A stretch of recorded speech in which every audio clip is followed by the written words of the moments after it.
আমলা নির্ভরতা না কমালে দুর্নীতি দমন কমিশনে সংস্কারের সফলতা আসবে না বলে জানিয়েছেন টিআইবির নির্বাহী পরিচালক ডক্টর ইফতেখারুজ্জামান।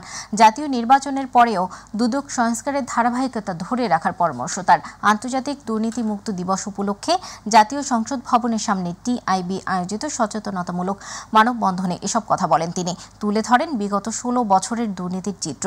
তিনি বলেন ২০০৯ থেকে ২০২৪ সাল পর্যন্ত সরকারি সেবা পেতে নাগরিকদের ১,৪৫,২৫২ কোটি টাকা ঘুষ দিতে হয়েছে।